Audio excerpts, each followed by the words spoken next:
Salut à tous, c'est Nico sur HypeTest. Aujourd'hui, on fait le test du Nexus 6P. C'est parti.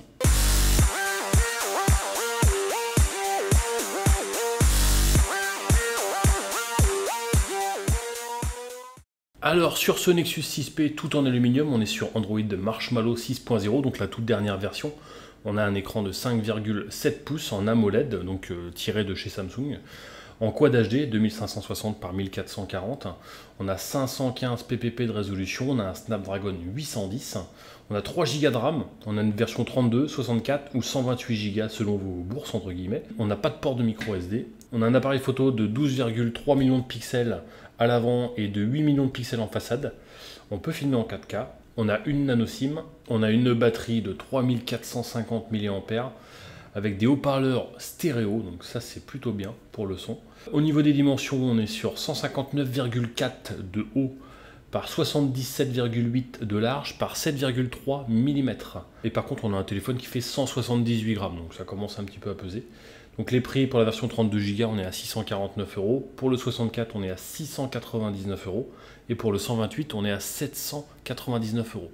On a le lecteur d'empreinte au dos. Et cette fameuse bande qui est typique du Nexus 6, la fameuse bande noire en haut. Très belle finition en aluminium pour ce téléphone. Moi j'apprécie beaucoup. Donc comme vous avez pu le voir dans l'unboxing, on a un très beau téléphone. Moi j'aime beaucoup le design, alors on sent que c'est Huawei qui a mis sa touche personnelle sur ce téléphone. La partie tout en alu du téléphone me plaît vraiment bien. Les boutons sur les côtés sont assez discrets. On retrouve le lecteur d'empreinte au dos qui est également en aluminium.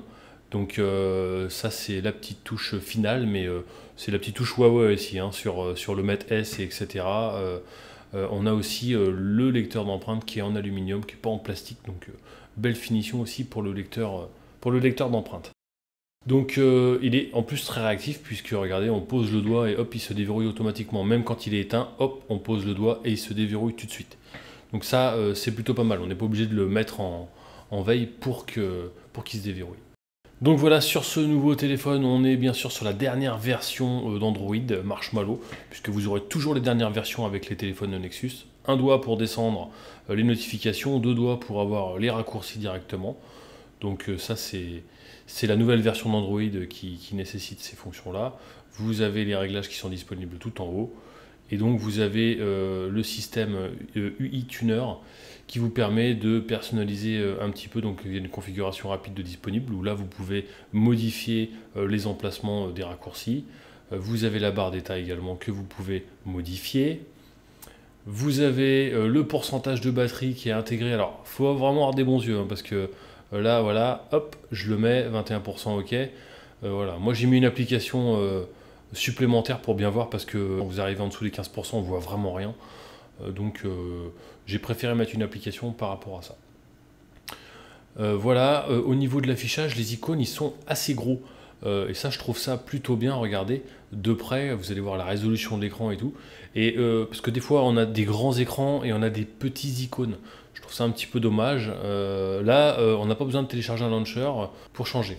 Vous voyez un petit peu, par contre, les emplacements des haut-parleurs. Ils récoltent un petit peu la poussière, un petit peu les saletés. C'est un petit peu dommage.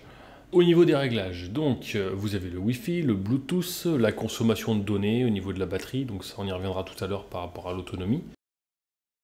Ensuite, vous avez les plus, vous avez le mode avion, le NFC, le BIM, le partage de connexion, VPN, le réseau mobile, les messages d'urgence, bon voilà, ça c'est standard entre guillemets.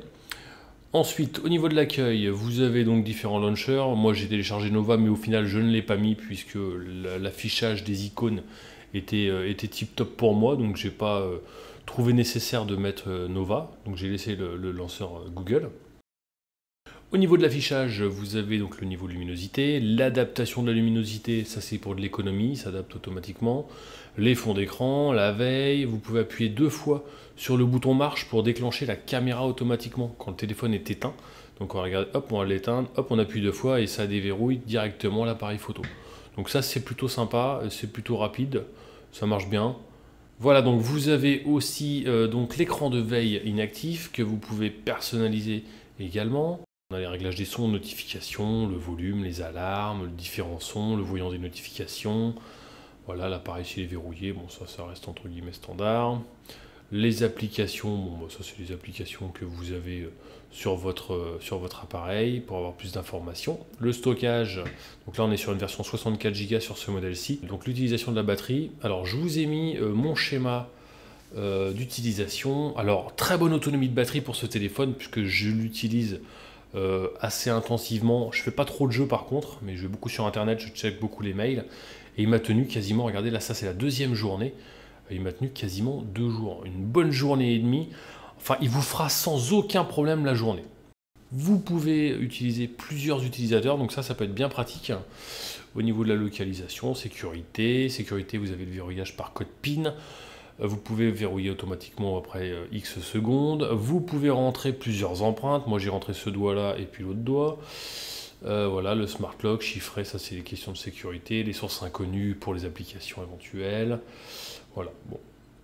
Ensuite, vous avez les comptes Google, la langue et les saisies, les sauvegardes réinitialisation, ça ok.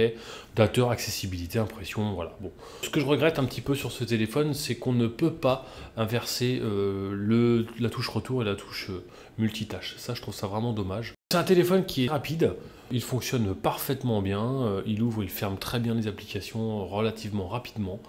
Il n'y a pas de souci là-dessus. Au niveau de l'appareil photo, donc vous déclenchez l'appareil, le focus se règle automatiquement, vous faites la photo, jusqu'à là, rien d'exceptionnel. Ensuite, alors, on va aller plus loin dans les réglages. Vous avez le photosphère, le panorama, l'effet focus, les paramètres, donc résolution et qualité. Donc vous pouvez modifier la résolution et la qualité.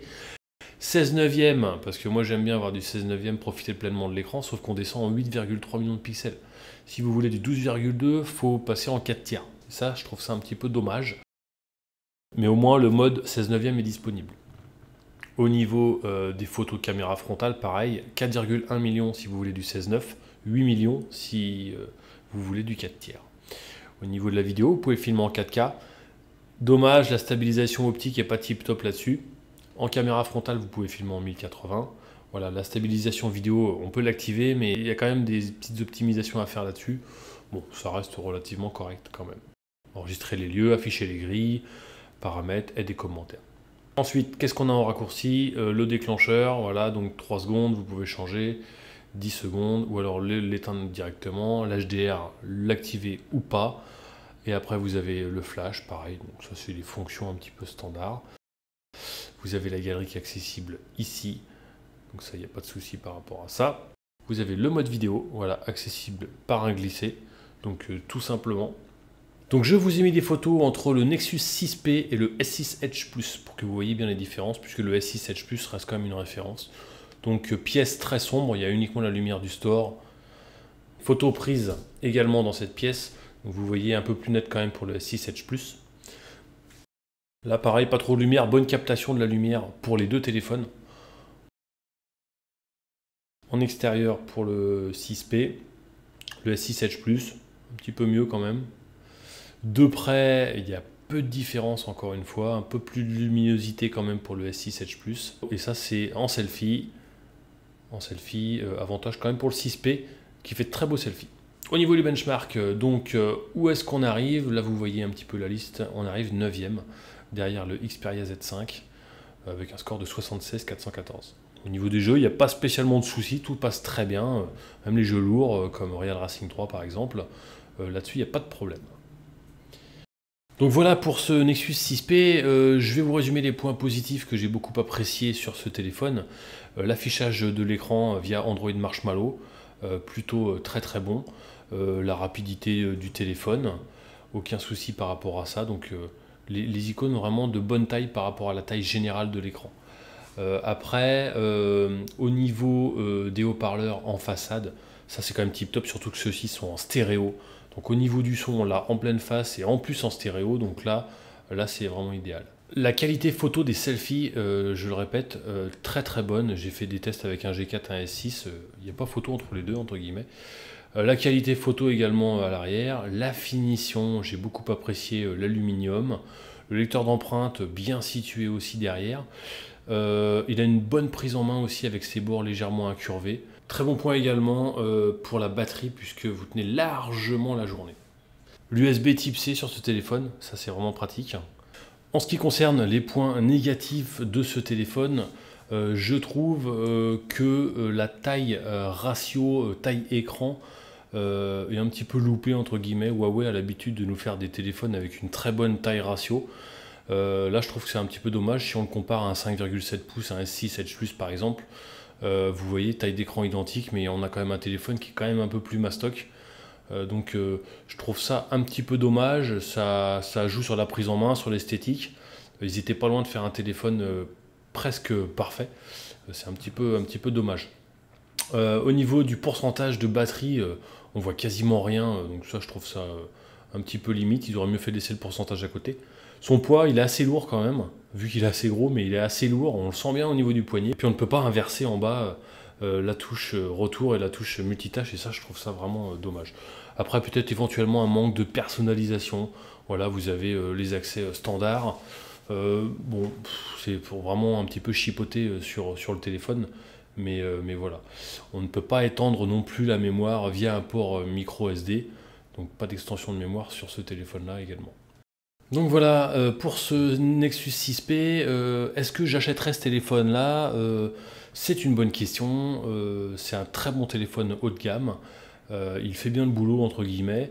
Moi ce que je regrette c'est un petit peu la taille du téléphone et puis le fait qu'on ne puisse pas inverser en bas. Sinon j'ai beaucoup apprécié ce téléphone-là, il lui manque quand même très peu de choses pour faire un téléphone entre guillemets idéal, pour ma part tout du moins.